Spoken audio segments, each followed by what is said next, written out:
30 December 2024 Somvati ଅମାବାସ୍ୟା ବା ବକୁଳ ଅମାବାସ୍ୟା। ଏହି ଦିନ ଆପଣ ଚୁପଚାପ ଗାଈକୁ ଖୁଆଇ ଦିଅନ୍ତୁ ଏହି ବିଶେଷ ଜିନିଷ। ଆଉ ଦେଖନ୍ତୁ ଆପଣ ଗୋଟିଏ ମାସ ଭିତରେ କିପରି ଆଉ କେମିତି ଧନବାନ ବନି ଯାଉଛନ୍ତି। ନମସ୍କାର ଦର୍ଶକ ବନ୍ଧୁ, ଆପଣମାନଙ୍କୁ ଆଜିର ଭିଡିଓରେ ଆମ ଚ୍ୟାନେଲ ମାଧ୍ୟମରେ ସ୍ୱାଗତ ଜଣାଉଛି। ଆଜି ଆମେ ଆପଣଙ୍କୁ ଏମିତି ଗୋଟିଏ ଅଦ୍ଭୁତ ଆଉ ସରଳ ଉପାୟ ବତାଇବୁ ଯାହା ଆପଣଙ୍କ ଭାଗ୍ୟକୁ ବଦଳେଇ ପାରିବେ। ଯଦି ଆପଣ ସୋମବତୀ ଅମାବାସ୍ୟା ଦିନ ଏହି ଚମତ୍କାରୀ ଉପାୟ କରିଦେବେ, ତେବେ ଭୋଳେନାଥ ଆଉ ମାତା ପାର୍ବତୀଙ୍କ କୃପାରୁ ଆପଣଙ୍କ ଉପରେ ବନି ରହିବ। ଯଦି ଆପଣ ଏହି ଉପାୟକୁ ଶ୍ରଦ୍ଧା ଆଉ ବିଶ୍ୱାସର ସହ କରନ୍ତି, ତ ଆପଣଙ୍କ ଜୀବନରେ ଧନର କୌଣସି ବି କମି ରହିବ ନାହିଁ। ଆପଣ ଦିନେ ହିଁ ଦେଖିବେ କିପରି ଆପଣଙ୍କ ଜୀବନକୁ ପୁରା ବଦଳେଇ ଦେବ। ତେବେ ଚାଲନ୍ତୁ ଆଉ ଡେରି ନକରି ଉପାୟଟି ଜାଣିବା। ସୋମବତୀ ଅମାବାସ୍ୟା ଦିନ ଗାଈକୁ ଚୁପଚାପ ଖୁଆଇ ଦିଅନ୍ତୁ ଏହି ଗୋଟିଏ ବିଶେଷ ଜିନିଷ। ଏହି ବିଶେଷ ଜିନିଷଟି ଖୁଆଇବା ଦ୍ୱାରା ଆପଣଙ୍କର ଗରିବୀ ତୁରନ୍ତ ଦୂର ହୋଇଯିବ। ଆଉ ଏହି ଉପାୟଟି କେବଳ ଆପଣଙ୍କୁ ଧନ ବନାଇଦେବ ଏହା ନୁହେଁ, ବରଂ ଆପଣଙ୍କର ଜୀବନରେ ଆସୁଥିବା ସବୁ ସମସ୍ୟାକୁ, ଦୁଃଖ ଏବଂ ସଂକଟକୁ ବି ଦୂର କରିଦେବ। ଏହି ଉପାୟଟି କରିବା ଦ୍ୱାରା ଆପଣଙ୍କ ଘରର ଆର୍ଥିକ ସ୍ଥିତି ବି ମଜବୁତ ହୋଇଯିବ। ଆଉ ଆପଣଙ୍କ ଘରେ କେବେ ବି ଧନର କମି ହେବ ନାହିଁ। ପିତୃଦୋଷ ଏବଂ ଅନ୍ୟ ସଂକଟରୁ ବି ମୁକ୍ତି ମିଳିବ। ଆପଣଙ୍କ ଜୀବନ ସହଜ ଏବଂ ସମୃଦ୍ଧି ହୋଇଯିବ। ଗୋମାତା ଯାହାଙ୍କ ଦେହରେ 33 କୋଟି ଦେବୀ ଦେବତା ବାସ କରିଥାନ୍ତି। ଆଉ ଗୋମାତାଙ୍କ କୃପାରୁ ଆପଣଙ୍କ ଜୀବନରେ ସୁଖ ସମୃଦ୍ଧି ବାସ ହେବ। ଗୋମାତାଙ୍କର ଆଶୀର୍ବାଦରୁ ଆପଣଙ୍କର ବ୍ୟାଙ୍କ ବାଲାନ୍ସ ବି ଅଧିକରୁ ଅଧିକ ବଢିବାକୁ ଲାଗିବ। ଆପଣଙ୍କ ଘର ଖୁସିର ମାହୋଲ ହେବ। ସୋମବତୀ ଅମାବାସ୍ୟା ହିନ୍ଦୁ ଧର୍ମରେ ଅତ୍ୟନ୍ତ ଶୁଭ ମନାଯାଏ। ଏହି ଦିନ ଗୋମାତାଙ୍କର ପୂଜା ଏବଂ ବିଶେଷ ଉପାୟ କରିବା ଦ୍ୱାରା ପୁଣ୍ୟର ପ୍ରାପ୍ତି ହୋଇଥାଏ। ଏହି ବର୍ଷ ସୋମବତୀ ଅମାବାସ୍ୟା 30 ଡିସେମ୍ବରକୁ ପଡୁଅଛି। ଆଉ ଏହି ଅମାବାସ୍ୟା 52 ଶୁଭ ସଂଯୋଗ ବନୁଅଛି। ଏହିଭଳି ଦୁର୍ଲଭ ସଂଯୋଗ 100 ବର୍ଷ ପରେ ଗୋଟିଏ ଥର ଆସିଥାଏ, ଯାହାକି ଚନ୍ଦ୍ରମା ଏତେ ମାତ୍ରାରେ ପ୍ରକାଶ ପାଇବେ। ଏହି ଦିନ ଲକ୍ଷ୍ମୀ ଯୋଗ, ଗ୍ରହ ଯୋଗ, ନକ୍ଷତ୍ର ଯୋଗ, ଧନ ସମୃଦ୍ଧି, ସିଦ୍ଧି ଯୋଗ, ଗୁରୁ ଯୋଗ ବନୁଅଛି ଏବଂ ବହୁତ ଶୁଭ ଯୋଗ ବନୁଅଛି। ସୋମବତୀ ଅମାବାସ୍ୟା ଦିନ ପୁରା ଦିନରେ ବ୍ରତ ରଖିବା ଉଚିତ। ଏହି ଦିନ ବ୍ରହ୍ମ ମୁହୂର୍ତ୍ତରୁ ଉଠି ସ୍ନାନ କରି କୌଣସି ପବିତ୍ର ନଦୀରେ ବୁଡ଼ ମାରିବା ଅତ୍ୟନ୍ତ ଶୁଭ ହୋଇଥାଏ। ଯଦି ଆପଣ ଜ୍ୟୋତିଷ ଏବଂ ତନ୍ତ୍ରଶାସ୍ତ୍ର ଅନୁସାରେ ବିଧିପୂର୍ବକ ଗାଈ ସହ ଜଡ଼ିତ ଏକ ବିଶେଷ ଉପାୟ କରୁଛନ୍ତି, ତ ଆପଣଙ୍କୁ ଭଗବାନ ଭୋଳେନାଥ ଆଉ ମାତା ପାର୍ବତୀଙ୍କର ଅସୀମ ଆଶୀର୍ବାଦ ପ୍ରାପ୍ତି ହେବ। ଏହି ଉପାୟ ପରେ ଭଗବାନ ଶିବଙ୍କ କୃପାରୁ ଆପଣଙ୍କର ନବଗ୍ରହ ଆପଣଙ୍କ ସାଥ ଦେବା ଷ୍ଟାର୍ଟ କରିବ। ରାହୁ କେତୁଙ୍କର ଦଶା ସୁଧୁରି ଯିବ। କାହିଁକି ନା ରାହୁ କେତୁଙ୍କର ନିୟନ୍ତ୍ରଣ ଭଗବାନ ଶିବଙ୍କ ହାତରେ ରହିଥାଏ।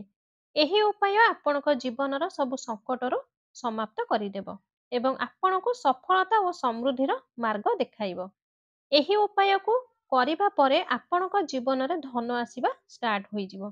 ଆପଣଙ୍କର ଆର୍ଥିକ ସ୍ଥିତି ସୁଧାର ଆସିବ। ଧନ ବୃଦ୍ଧି ହେବାକୁ ଲାଗିବ। ଆପଣଙ୍କ ଜୀବନର ସବୁ ଆର୍ଥିକ ସଂକଟ ଦୂର ହୋଇଯିବ। ହଁ ଦର୍ଶକ ବନ୍ଧୁ, ଯଦି ଆପଣଙ୍କୁ ମାତା ଲକ୍ଷ୍ମୀଙ୍କର ଆଶୀର୍ବାଦ ମିଳିଯାଏ, ତ ସେହି ବ୍ୟକ୍ତିଙ୍କ କରୋଡ଼ପତି ବନାଇବାରେ କେହି ଆଉ ରୋକିପାରିବେ ନାହିଁ। ଏହି ଦିନ ସୂର୍ଯ୍ୟଦେବଙ୍କୁ ଅର୍ଘ୍ୟ ଦେବେ ଏବଂ ବିଧିପୂର୍ବକ ପୂଜା କରିବେ। ଏହାପରେ ପରିକ୍ରମା କରିବା ବି ଜରୁରୀ ଅଟେ। 30 ଡିସେମ୍ବର ଦିନ ଯେଉଁ ବି ଭୋଗ ଆପଣମାନେ ତିଆରି କରିଥିବେ, ସେହି ଭୋଗକୁ କୌଣସି ପବିତ୍ର ନଦୀର ତୁଠରେ ସେହି ଭୋଗକୁ ଅର୍ପିତ କରିଦେବେ।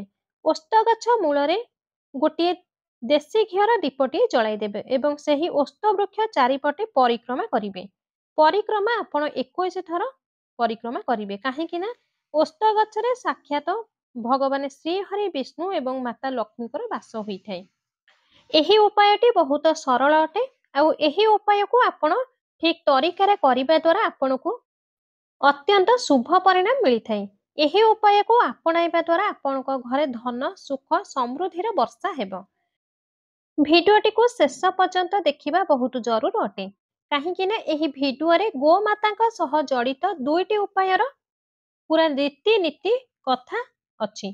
ଭିଡିଓଟିକୁ ଆଗକୁ ବଢାଇବା ପୂର୍ବରୁ ଆପଣଙ୍କୁ ମୋର ଅନୁରୋଧ, ଆପଣ ଏହି ଭିଡିଓଟିକୁ ଗୋଟେ ଲାଇକ୍ କରିଦିଅନ୍ତୁ ଏବଂ କମେଣ୍ଟ ବକ୍ସରେ ସଚ୍ଚା ହୃଦୟରେ ଜୟ ଗୋମାତା ଜରୁର ଲେଖନ୍ତୁ। ଗୋମାତାଙ୍କ କୃପାରୁ ଆପଣଙ୍କୁ ଏବଂ ଆପଣଙ୍କର ପରିବାରକୁ ଆଶୀର୍ବାଦ ପ୍ରାପ୍ତି ହେବ। ଏହି ଭିଡିଓଟିକୁ ଅଧିକରୁ ଅଧିକ ସେୟାର କରନ୍ତୁ, ଯାହା ଫଳରେ ଅନ୍ୟମାନେ ମଧ୍ୟ ଏହି ଉପାୟର ଲାଭ ଉଠାଇ ପାରିବେ।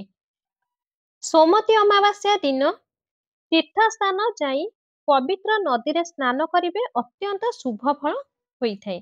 ଯଦି ତୀର୍ଥସ୍ଥାନକୁ ଯିବା ସମ୍ଭବ ନୁହେଁ, ତେବେ ଆପଣ ଆପଣଙ୍କର ଘରେ ସ୍ନାନ କରିବା ଜଳରେ ଗଙ୍ଗା ଜଳ କିଛି ବୁନ୍ଦା ପକାଇ ସ୍ନାନ କରିବେ।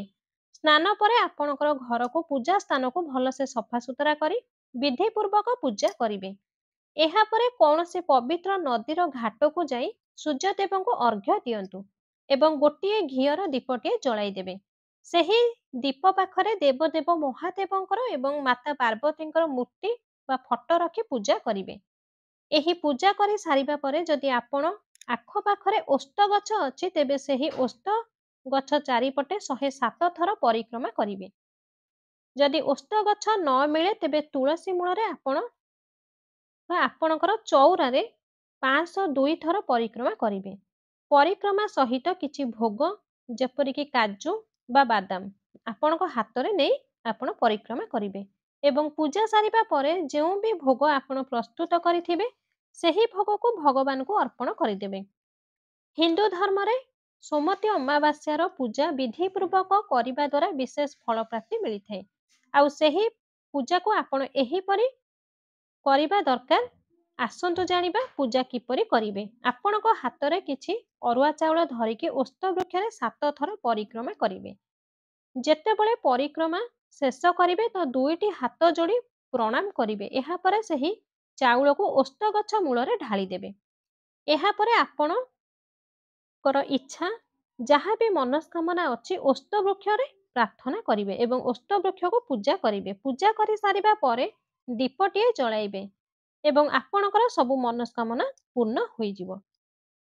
ଏହି ଭିଡିଓଟି ବହୁତ ମହତ୍ୱପୂର୍ଣ୍ଣ ଏବଂ ଶୁଭ ଫଳ ହେବ।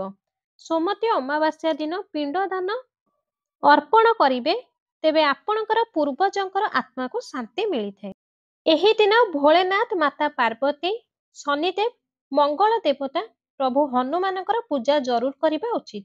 ଯଦି ଆପଣମାନେ ହନୁମାନ, ମଙ୍ଗଳ ଦେବତାଙ୍କ ପୂଜା କରିଥାନ୍ତି, ତ ଆପଣଙ୍କ ଜୀବନରୁ ମଙ୍ଗଳ ଗ୍ରହ ଜନିତ ଦୋଷ ଦୂର ହୋଇଯିବ।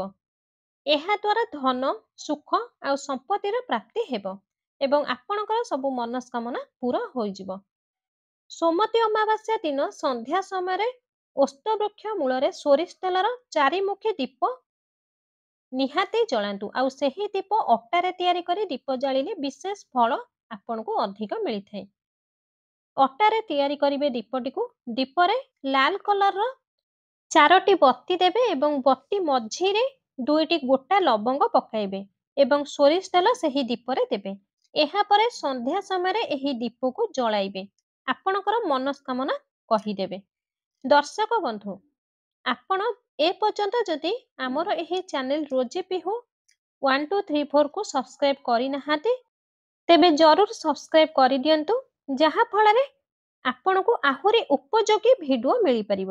ଆଉ ଆଜିର ଭିଡିଓରେ ଗୋମାତାଙ୍କ ସହିତ ଜଡ଼ିତ ଉପାୟ ବି ବହୁତ ଶକ୍ତିଶାଳୀ ଉପାୟଟି ଆଉ ବହୁତ ଚମତ୍କାରୀ ଉପାୟଟି। ଆପଣ ଏହି ଉପାୟଟିକୁ ନିହାତି ଆପଣାନ୍ତୁ। ଏହି ଉପାୟ ଆପଣଙ୍କ ଜୀବନରେ ସକାରାତ୍ମକ ଊର୍ଜା ଆଣିଥାଏ। ଆଉ ଏହି ଉପାୟକୁ କରିବା ଦ୍ୱାରା ଆପଣଙ୍କର 7 ପୁରୁଷ ପିଢ଼ି ଧନବାନ ବନିଯିବେ। ଉପାୟଟି ହେଉଛି, ସୋମତୀ ଅମାବାସ୍ୟା ଦିନ ଆପଣ ଗୋମାତାଙ୍କୁ ପୂଜା ନିହାତି କରନ୍ତୁ। ଆପଣ ଗୋମାତାଙ୍କୁ ଭୋଗ ଆକାରରେ 2ଟି ପୁରୀ ଖୁଆନ୍ତୁ। ଆଉ ସେହି ପୁରୀ ଉପରେ ମିଠା ଦେବେ ନାହିଁ, ତ ତରକାରୀ ଦେବେ ନାହିଁ, ତ ସେହି ପୁରୀର ଉପରେ ହାଲୁଆ ଦେବେ। ଧ୍ୟାନ ଦେବେ ଗୋମାତାଙ୍କୁ ଖାଲି ପୁରୀ ଆଦୌ ଖୁଆଇବେ ନାହିଁ। ପ୍ରତ୍ୟେକ ଶୁଭ କାର୍ଯ୍ୟ ବା ପୂଜାରେ ଗୋମାତାଙ୍କର ଗୋବର ବା ଗୋମୂତ୍ର, କ୍ଷୀର ବା କ୍ଷୀରରେ ପ୍ରସ୍ତୁତ ଘିଅ ନିହାତି ସାମିଲ କରନ୍ତୁ। ଏହାଦ୍ୱାରା ଆପଣଙ୍କୁ ପୁଣ୍ୟର ପ୍ରାପ୍ତି ମିଳିଥାଏ। ସନାତନ ଧର୍ମ ଅନୁସାରେ ଯେଉଁ ଘରେ ଗାଈ ଥାଏ, ସେହି ଘରେ ସବୁ ବାସ୍ତୁ ଦୋଷ ସମାପ୍ତ ହୋଇଥାଏ। ପଞ୍ଚାମୃତ ବିନା ପୂଜା ବା ଶୁଭ କାମ ଅଧୁରା ମନାଯାଏ। ସୋମତୀ ଅମାବାସ୍ୟା ଦିନ ଗୋମାତାଙ୍କୁ ଗୁଡ଼ ନିହାତି ଖୁଆନ୍ତୁ। ଗୋମାତାଙ୍କ ସହିତ ଜଡ଼ିତ ଶୁଭ ଏବଂ ଅଶୁଭ ସଂକେତ ବି ହୋଇଥାଏ। ଶାସ୍ତ୍ର ଅନୁସାରେ ଗାଈକୁ ମାର ମାନ୍ୟତା ଦିଆଯାଇଛି। ଯେଉଁ ଲୋକ ଗାଈକୁ କ୍ଷତି ପହଞ୍ଚାଏ, ସେହି ବ୍ୟକ୍ତି ଘୋର ପାପର ଭାଗୀଦାରୀ ହୋଇଥାଏ। ଆପଣମାନେ ଚେଷ୍ଟା କରନ୍ତୁ ଗାଈକୁ ପ୍ରଥମ ଏବଂ ଫ୍ରେଶ୍ ରୁଟି ସବୁବେଳେ ଗାଈକୁ ଖାଇବାକୁ ଦିଅନ୍ତୁ। କିନ୍ତୁ ଭୁଲରେ ବି ବାସି ରୁଟି ଗାଈକୁ ଖାଇବାକୁ ଦିଅନ୍ତୁ ନାହିଁ।